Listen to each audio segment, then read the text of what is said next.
Hola, ¿qué tal, alumnos de la licenciatura en ESEP Cuautla?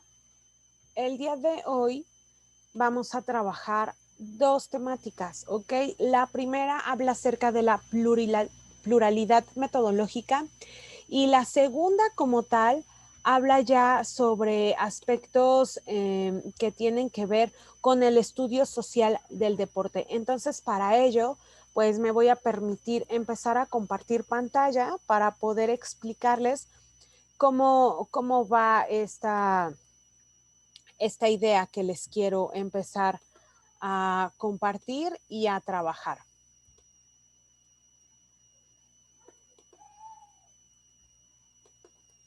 Bien, ok, hablemos acerca de la pluralidad metodológica. ¿A qué refiere esta pluralidad? Existen tres aspectos que son bastante importantes para una investigación.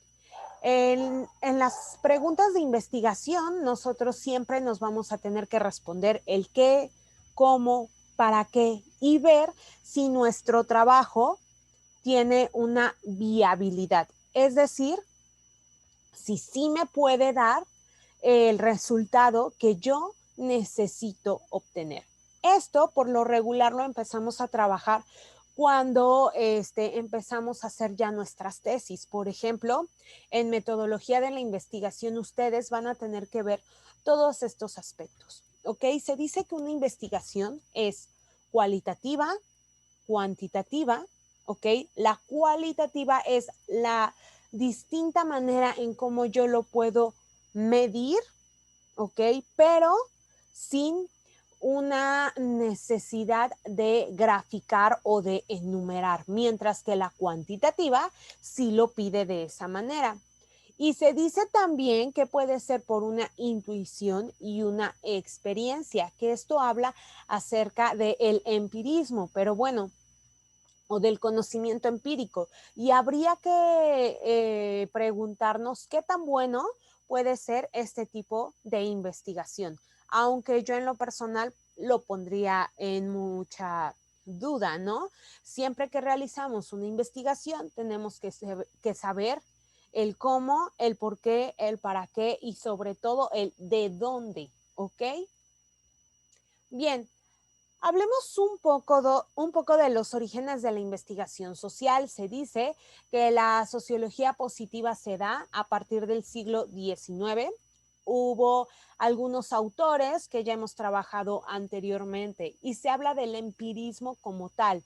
Recordemos que el empirismo lo tomamos como el conocimiento que nosotros ya tenemos o ya traemos de acuerdo a nuestras experiencias, de acuerdo a lo que hemos vivido y a lo que hemos pues de alguna manera también palpado. De acuerdo a ello se da este conocimiento empírico y es por eso que nos atrevemos a hablar acerca de un tema, a dar nuestra opinión acerca de un tema. Lo cierto aquí es que habría que checar sobre la verdad absoluta, sobre esta cuestión del objeto de estudio, si va encaminado hacia una pregunta en concreto mediante esta coalición o cuantitativa, ¿no? Se dice que los orígenes se dan en Francia, en Inglaterra y en Alemania.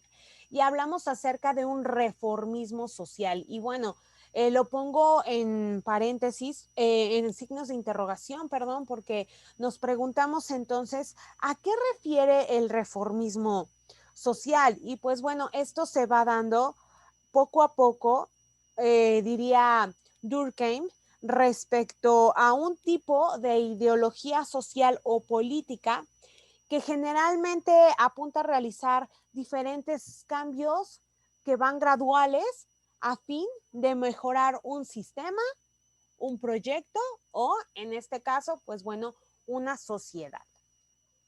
Y bien, para poder empezar con la investigación social, existen varias fases.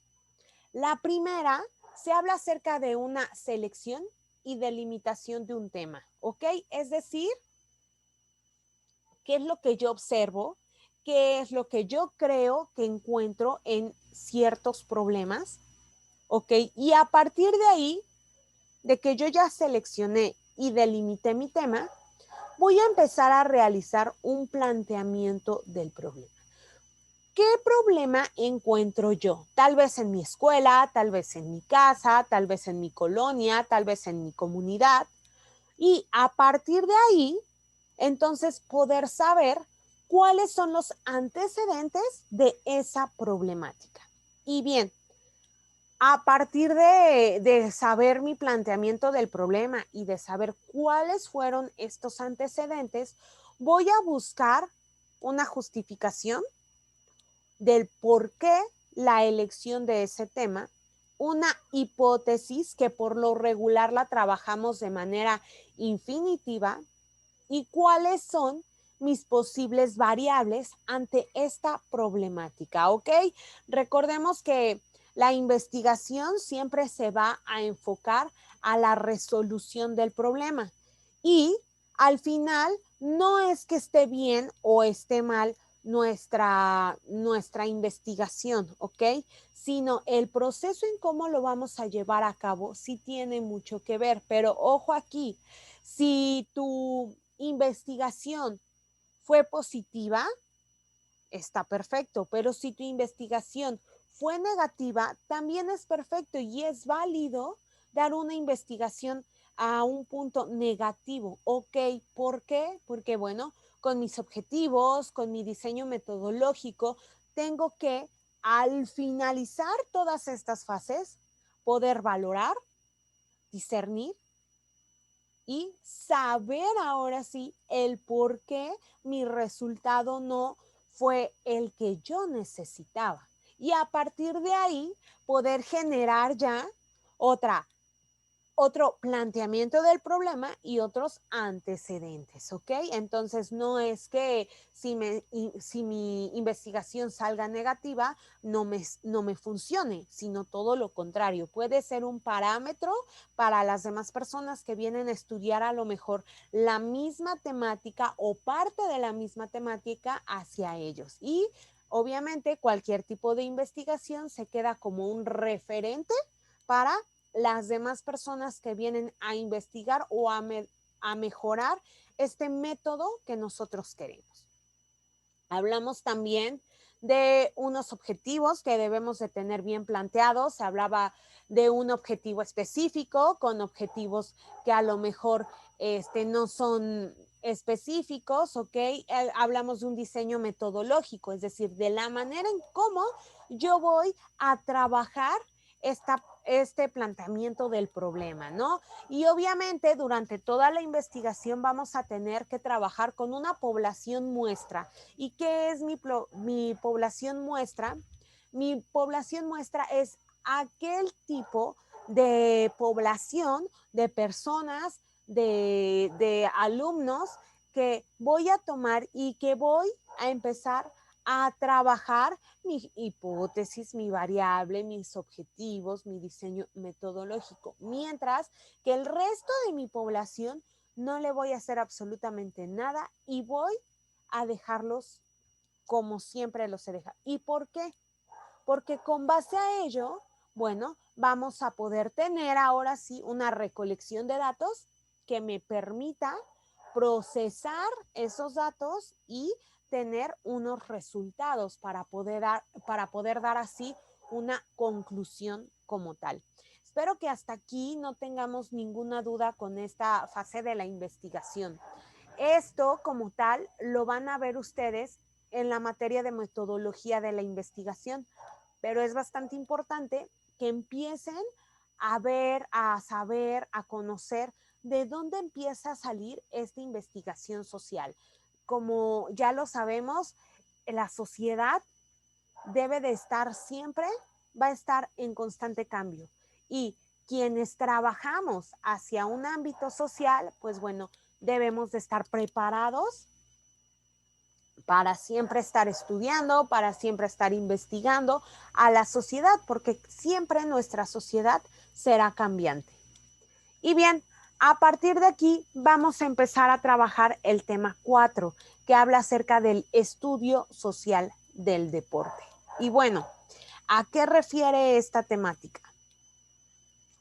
se dice que la sociología de la actividad física y el deporte tiene antecedentes, tiene una evolución histórica y desde luego tiene un desarrollo. Vamos a trabajar también el pluralismo del pensamiento sociológico, específicamente del deporte. Hay unas lecturas que yo les dejé en la plataforma y de las más importantes se habla acerca de el Manifiesto Mundial de la Educación Física. Esta sale ya en el 2000, ¿ok? Y bueno, a partir de que Jean-Luc en 1893 empieza a trabajar sobre específicamente ya esta cuestión de la educación física, de empezarle a dar un giro completamente distinto, porque recordemos que anteriormente la educación física se trabajaba mucho en dos aspectos. El primero, con esta cuestión de Grecia, de Roma, de China, todos estos países que nos vinieron a nutrir poco a poco acerca del deporte, acerca de todo esto que hablaba de una disciplina, de una educación militarizada, y que eso nos empezó a dar un parámetro acerca de la educación física, ¿no? Y a partir de ello, bueno, se dice que la educación física como tal se trabaja como un medio educativo que es bastante privilegiado. Y en 1976, ahí sí ya la UNESCO levanta la mano y se empieza a hablar acerca de la educación física como tal. Es por ello que ya en el año 2000 sale un documento acerca del Manifiesto Mundial de la Educación Física, en el cual, pues bueno, de alguna manera es nuestra responsabilidad leer, saber de dónde proviene, cuál parámetro podemos empezar a trabajar a partir del 2000 para ver cómo se empieza a manejar la educación física a nivel mundial. Y bien, se dice que la educación física debe funcionar para interactuar como una sociedad, para utilizar nuestro cuerpo, nuestras habilidades, todas las capacidades que nosotros conocemos para poder desarrollar. Debe de ser objetiva sin duda, debe de buscar siempre una promoción para poder reconocer y desde luego, pues bueno, interactuar. Se constituye en un medio afectivo para la conquista de un estilo de vida activo de todos los seres humanos. Entonces, pues bueno, habría que checar, habría que leer, por favor, la lectura. Y dice aquí que la educación física en la escuela y su compromiso de calidad se da mediante una educación obligatoria. Se trabaja ya aquí un currículo escolar, es decir, ya la educación física tiene objetivos, tiene principios, tiene modos, tiene formas de trabajar específicamente en la escuela, ¿ok? Obviamente se debe de garantizar la educación física. Se debe buscar que los docentes sean docentes verdaderamente calificados. ¿Cuántos de nosotros a lo mejor todavía nos tocaron esos maestros que simplemente nos aventaban los balones y que jueguen los hombres fútbol y las mujeres pues si quieren que jueguen y si no que se sienten en las banquitas para comer, platicar, maquillarse, etcétera, ¿no? Entonces, se habla de este tipo de docentes calificados que debemos de tener y lo que yo les comentaba, debemos de tener en cuenta que siempre como docentes debemos de estar en constante preparación. ¿Por qué? Pues porque nuestra sociedad siempre va a ser una sociedad cambiante y el contexto en el que nosotros estemos dando clase también obviamente, pues bueno, tiene mucho que ver, tiene diferente tipo de viabilidad y es por ello que siempre tenemos que estar en constante cambio, ¿ok? Se habla de unos estudios académicos, es decir, que aquí ya la educación física busca un nivel de licenciatura, de másters, para que se le dé este verdadero certificado hacia la educación física. Y sin duda, pues bueno, siempre estar en constante intercambio de información. La mayoría de nosotros, de los educadores físicos en México, pues bueno, nos llega información de España principalmente, de Cuba, de El Salvador. Entonces, aquí se habla acerca de un intercambio de información y desde luego, ¿por qué no? Cultural también. El manifiesto habla acerca de 22, 23 artículos. Y bueno, se dice que el primero se habla acerca de una calidad comprometida, ¿no? En donde todo debe de estar bien estructurado, bien realizado. Y bien, a partir de aquí se dice que en el artículo 2 se habla de que todos tienen derecho hacia una educación. Específicamente se habla hacia una educación física, que debemos de estar trabajando siempre en constantes cambios, ¿ok? Para el artículo 4, un mejor proceso educativo, ¿ok? Y se habla también de una promoción durante toda la vida, es decir, que la educación física no solamente se quede en la escuela o en la educación básica, sino que esta se tenga que llevar a lo largo de nuestra vida. El artículo 6 habla de que debemos de tener la obligación de desarrollar la psicomotricidad en nuestros alumnos por medio de juegos, por medio de actividades dinámicas, por medio de miles de actividades más que nosotros podemos fomentar. Y bueno, en el artículo 7 se habla acerca de una reducción de enfermedades, ¿no? Si nosotros promocionamos la educación física a lo largo de la vida, obviamente, pues vamos a tener una disminución de las enfermedades, ¿no? Hablemos de enfermedades crónico-degenerativos e incluso hablamos también de la prevención de enfermedades tempranas. ¿Cuántos de nuestros alumnos, ya me parece que lo habíamos comentado anteriormente, cuántos de nuestros alumnos pueden tener artritis juvenil, pueden tener ya diabetes y pues pueden tener ya enfermedades crónicas a una edad bastante temprana? Se habla acerca del ocio, de cómo trabajar el ocio y de la diversidad cultural que como docentes debemos de tener y debemos de estar abiertos a este tipo de situaciones. Se habla también en el artículo 10 sobre un deporte humanístico y social, no solamente que sea competitivo. En el 11 se habla acerca del deporte educacional, ¿ok? No hablamos de un deporte, repito, competitivo, sino que este siempre sea formador. Y por supuesto, también nos habla acerca de que el deporte educacional se lleve hacia el ocio y el tiempo libre. En el artículo 12 se habla acerca del desarrollo de eventos y de estudios, de qué manera nosotros organizamos algunos eventos, como puede ser eventos de escoltas, eventos de fútbol, minijuegos olímpicos, etcétera. Y en el artículo número 13 se habla acerca de programas de turismo, ¿ok? ¿Por qué? Pues bueno, si bien es cierto, aquí entra un poco la recreación y ojo aquí, no es lo mismo y son dos cosas muy distintas trabajar la educación física y trabajar la recreación. Hay que saber separar y ver cuál es la diferencia de una de otra, ¿ok?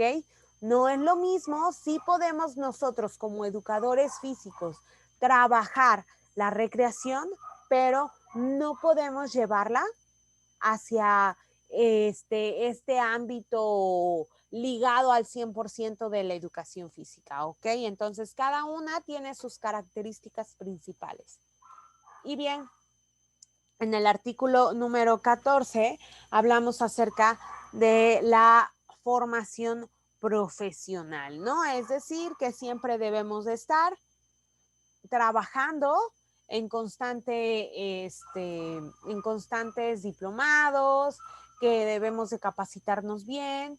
Y se habla también en el artículo 15 sobre un perfeccionamiento. Se habla de que las instalaciones en el artículo número 16 sean buenas, sean óptimas y que a lo mejor nosotros tratemos de gestionar también, ¿por qué no? Que la gestión de la educación física sin duda es muy importante para poder tener unas instalaciones adecuadas en donde nosotros podamos desarrollar nuestras actividades.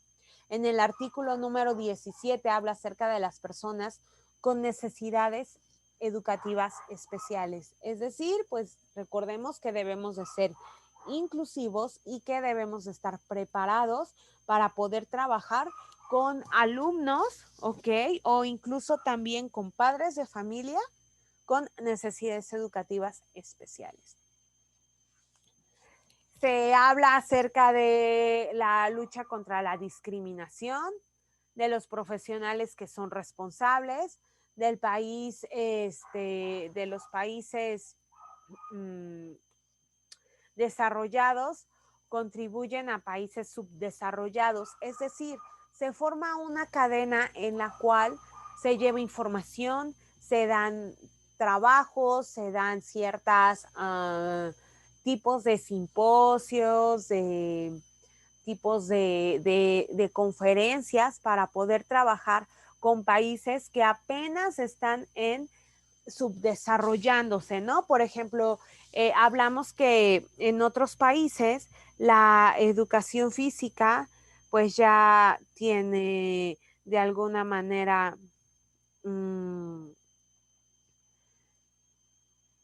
de alguna manera ya tienen la clase de educación física 3 veces por semana, mientras que aquí en México apenas estamos como que empezando a luchar porque la educación física se empieza a trabajar también acerca de las 3 veces a la semana, o por qué no, pues también hablar acerca de que todos los días se tengan educación física. No se habla de una cultura de la paz en el artículo 21, en el artículo 22 se habla de una convivencia saludable, pacífica, se habla acerca de la solidaridad, de la valorización que la educación física debe de tener, de reforzar las políticas y a partir de todo ello, pues bueno, se forma la Federación Internacional de Educación Física.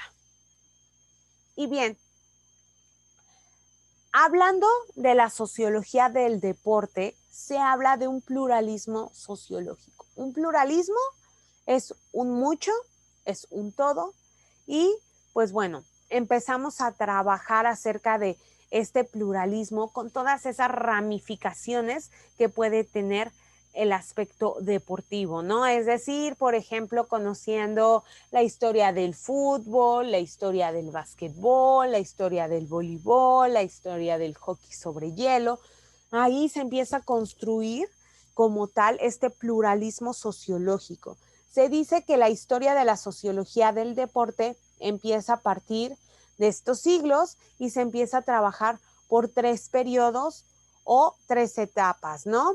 Y bien, a partir de esto se habla de una periodización de la sociología y se trabajan en 3 etapas. La primera es en el nacimiento, crecimiento y la última en la consolidación. Por último, en 1990 tenemos que García Ferrando habla acerca de una sociología del deporte experimental, en donde dice que debemos de aproximar el estudio al deporte como una perspectiva fenomenológica. Es decir, el deporte como tal es un boom a nivel mundial. Principalmente hablemos de un fútbol, ¿no? En donde este tipo de fenómenos, pues bueno, se dan en cuanto nosotros vamos o tenemos la oportunidad de ir a un partido de fútbol, necesitamos comprar las entradas para el evento, necesitamos prepararnos, ir a lo mejor con la playera del equipo, y todo ello, pues bueno, es un marketing a nivel mundial.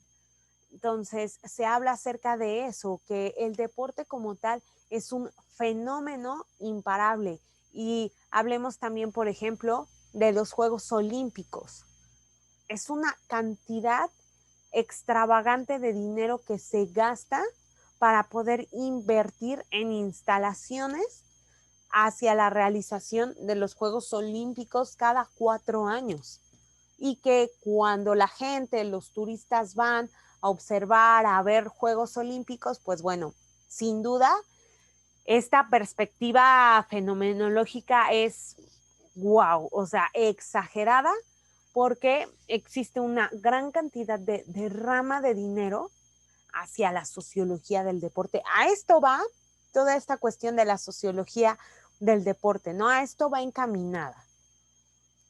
Y bueno, para ir cerrando un poco, habría que empezar a trabajar, a replantear nuestra forma de trabajo como docentes de educación física, quienes ya están en servicio y quienes no, pues bueno, aventar la pregunta, ¿no? ¿Qué tipo de docente de educación física quieres empezar a ser para la mejora de la materia? No solamente de la mejora tuya a nivel profesional, sino de la mejora de la materia y desde luego de la mejora con tus alumnos, ¿no?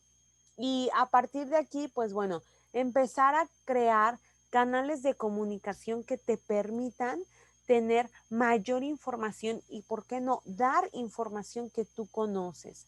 Hablemos también sobre temas específicos como lo es la obesidad, ¿no? Que a nivel mundial, al menos en México, nosotros somos el primer país con obesidad infantil. Es demasiado preocupante y es por ello que durante esta pandemia nosotros hemos tenido la mayor tasa o estamos dentro de los 3 primeros lugares con la mayor tasa de mortalidad a nivel mundial, ¿no?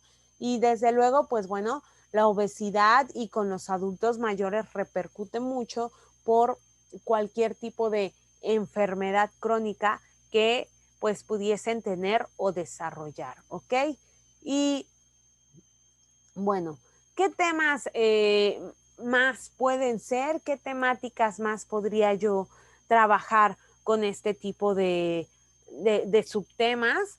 Sin duda, es el análisis como tal de lo que nosotros queremos ser como educadores físicos, ¿no? Hasta dónde queremos llegar con nuestro trabajo. Y bien, a partir de aquí vamos a empezar a trabajar un poco con el tema número 5, que habla acerca del deporte, de la actividad física, de la cultura y la sociedad. Se dice entonces que se habla acerca de contenidos y características de la cultura. ¿Y a qué refiere esto? Pues bueno, nada más es como darles un preámbulo de lo que vamos a ver en la siguiente clase en línea. Se habla acerca de los contenidos y de las características de la cultura, es decir, de qué nos están bombardeando, ¿ok? Esta imagen, pues bueno, lo dice claramente. Por lo regular, la sociedad está inmersa en estas redes sociales, ¿no? Y todos estamos inmersos. No podemos de alguna manera evadir o evitar este tipo de redes sociales. La cultura deportiva. ¿Qué es lo que nosotros estamos trabajando hacia este tipo de cultura, hacia lo que nosotros queremos ir poco a poco, empezar a desarrollar? Y sin duda, pues bueno, los valores de la cultura deportiva, ¿no? ¿A qué nos lleva? ¿Qué queremos? ¿Qué es lo que necesitamos? Y bien, para poder empezar a cerrar, recuerden que en la plataforma están las actividades, están los análisis que ustedes tienen que presentar. Si tienen alguna duda con respecto a la elaboración de las actividades, sin ningún problema pueden contactarme. Espero que este video lo hayan entendido perfecto y si hay alguna duda en la clase que nosotros tengamos para poder trabajar, pues bueno, sin problema vamos a, vamos a poder resolver. Muchas gracias y nos estamos viendo.